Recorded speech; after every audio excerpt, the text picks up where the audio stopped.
The following footage was first posted to social media in 2003. This is supposedly footage from a U.S. soldier stationed in Afghanistan. They were doing nighttime reconnaissance on the Kandahar caves.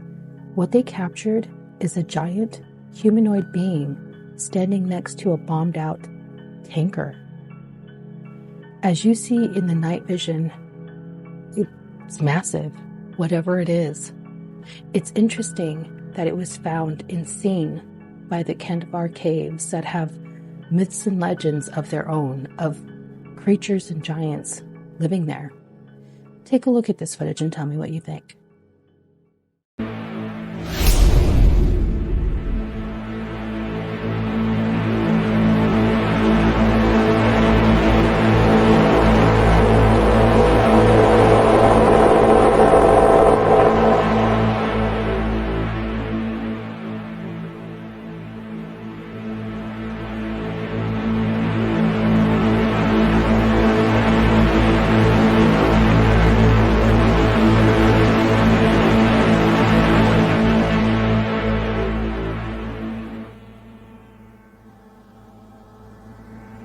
Actually stationed or deployed to Qatar.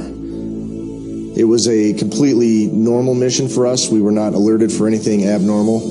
It was in the middle of the day. I remember coming into a base in Afghanistan called Bagram. Back in those days it was pretty austere. It was an old Russian air base that we were using.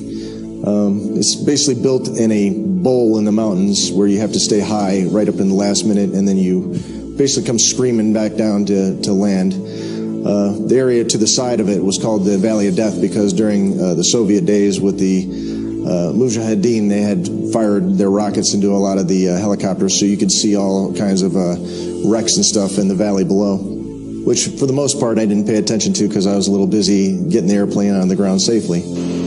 We landed and basically was told to taxi to the very end of the tarmac. And like I said, it was middle of the day, very hot. I remember that. We opened the doors and unloaded the equipment that we had brought in. And then we were met at the aircraft by what we later on called the babysitters. But they kind of introduced themselves and said, hey, no cameras, nobody's taking pictures here. We're moving some high-value stuff.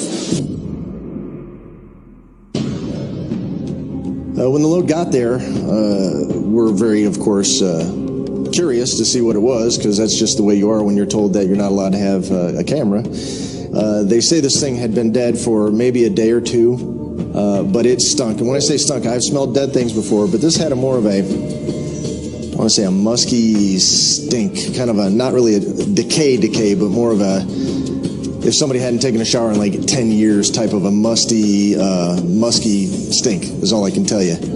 And it was basically a dead guy. And this guy was extremely large. And when I say large, our pallets are basically, if I remember correctly, about 9 by 12 feet or so. This guy was laying in a fetal position on the pallet. So he filled the pallet. We estimated his size at approximately 12 to 10 feet tall. I did see his skin color. I was expecting somebody of more Arabic descent, being in Afghanistan and all. I know he was dead, but he was very pale, very white. Another thing that us and the rest of the crew did was we took our feet. He was in a fetal position, so you could take your feet and put it kind of, you could see where his feet were there, and they were wrapped up. He did not have shoes on, but he had like, looked like he was wrapping them in some kind of a canvas type stuff, but we were sticking our feet up next to his feet, and his feet were extremely big.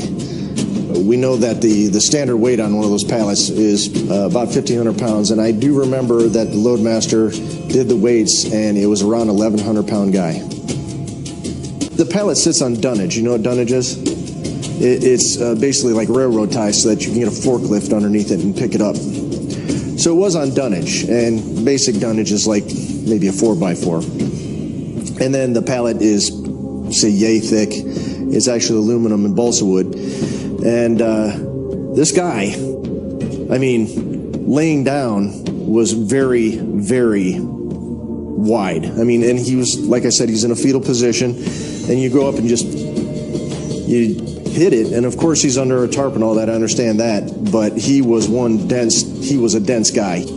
we questioned the babysitters of, hey, where'd you get this guy? And some of the Army guys there with him relayed to us that this guy had, I guess, been living up in the mountains next to a village where the villagers basically treated him like a god. I did infer that they were making sacrifices to this guy because they said they found bones of people. The giant supposedly, like I said, I was not there, supposedly killed the first team that they came across. He was extremely big and fast and agile for a guy that size.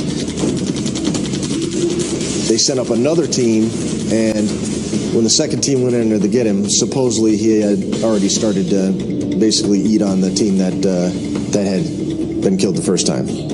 They then grabbed a helicopter, and the helicopter brought him down where we picked him up. After we loaded the Giant, it was just a standard mission back. We took him all the way back to Al Udeid in Qatar, where he was transloaded onto another airplane. I believe it was a C-17. I was done with my mission then. I got away from it. I was done. I did ask some questions later of, where it might have gone. And as the grapevine goes, it was probably taken back to the United States. And the words I heard were right, Pat. But again, I don't know.